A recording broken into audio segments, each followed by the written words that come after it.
15 years ago, Pixar's Wall-E painted a terrifying picture of our AI future. Galing yan sa Digital Trends website.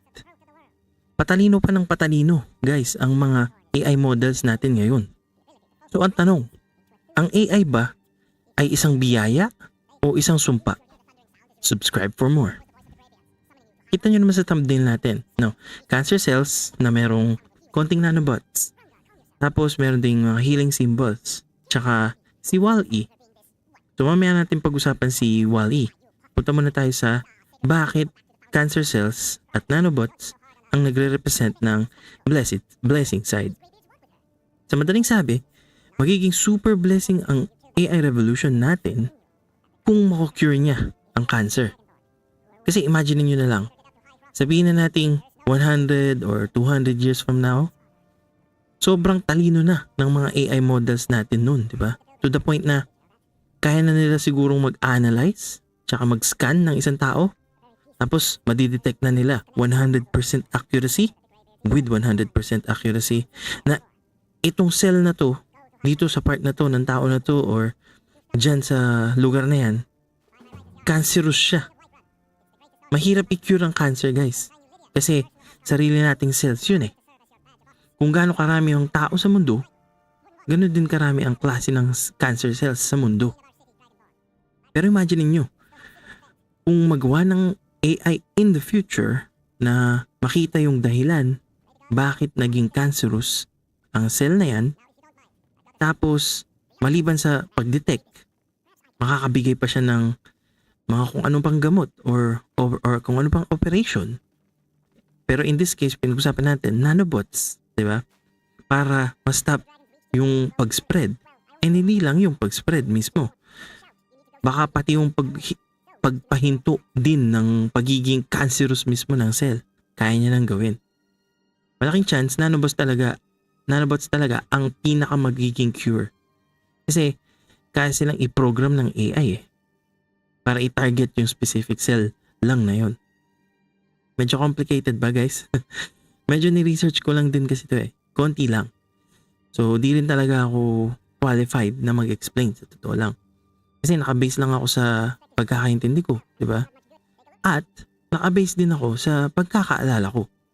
Kaya ang naaalala ko sa kwento ng Wall-E, di ba guys? Maganda ba yung segue natin ngayon? Ang naaalala ko nga sa storya ng Wall-E is yung mga matatabang tao na nakaupo lang. Tapos may parang light screen or basta screen sa mukha nila. Tapos nood lang sila ng nood. Habang palutang-lutang lang sila, parang ultimate form yun ng doom scrolling. Parang, no? Ang na-imagine ko dun sa scenario na yun is kapag gusto nilang kumain, kunyari, madidetect na yun ng AI. Tapos may iisip siguro silang pagkain, no? Madidetect din yun ng AI. At yung AI agent na mismo ang magluluto at maghahatid ng pagkain sa tao na yun.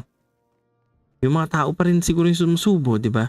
Pero parang hindi na sila yung gumagawa ng kakainin nila. Basically, naging asa na lang yung mga tao dun sa AI. Hindi na sila nag-iisip, hindi na sila nagluluto, hindi na sila gumagalaw nga eh.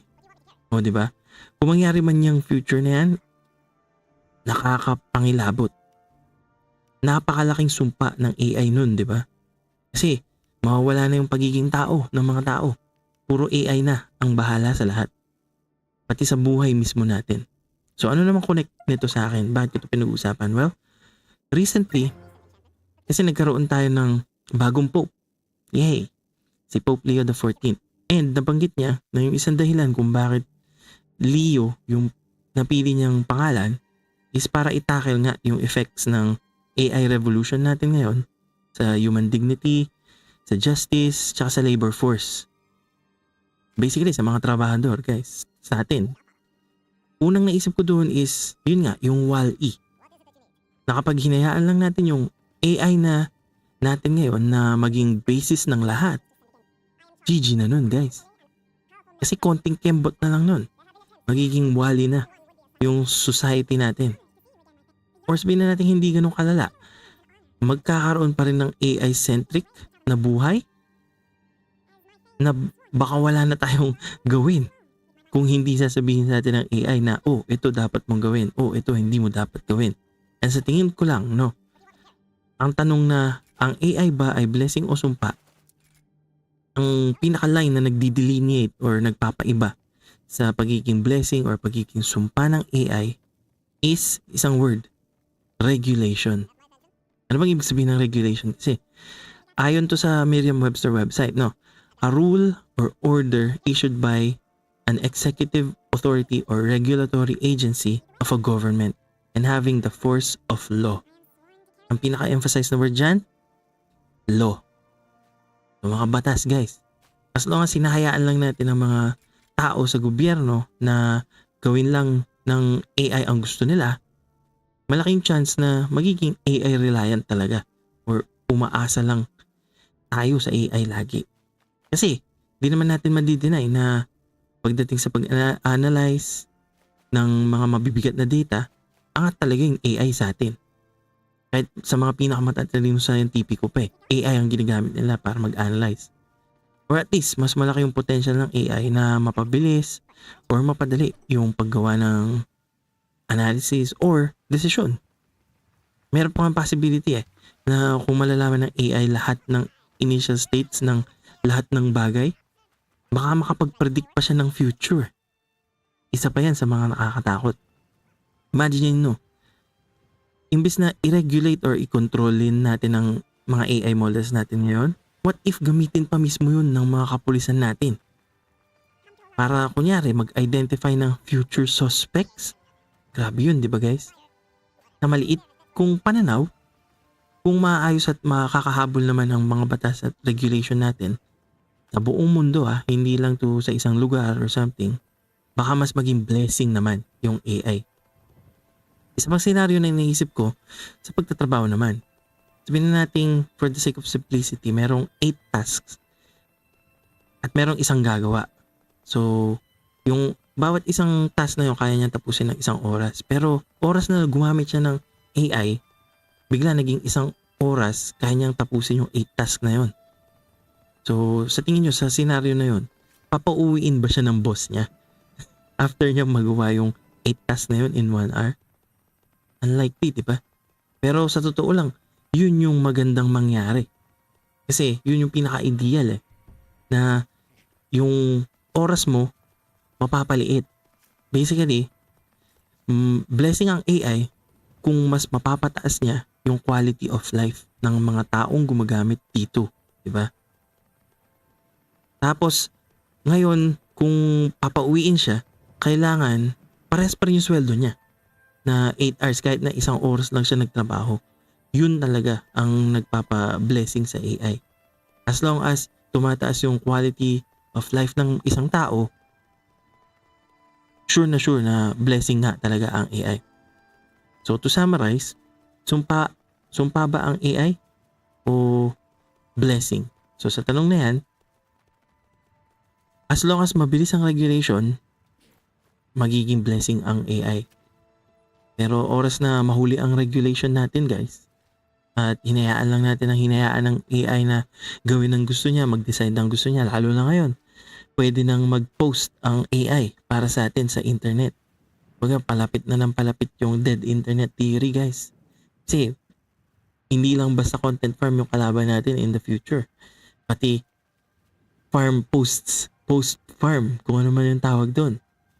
Hindi na tao yung mga kausap natin sa other side, the dead internet theory. Pero, isa yung pwede nating pagdasal. Isa din yung pwede nating tingnan.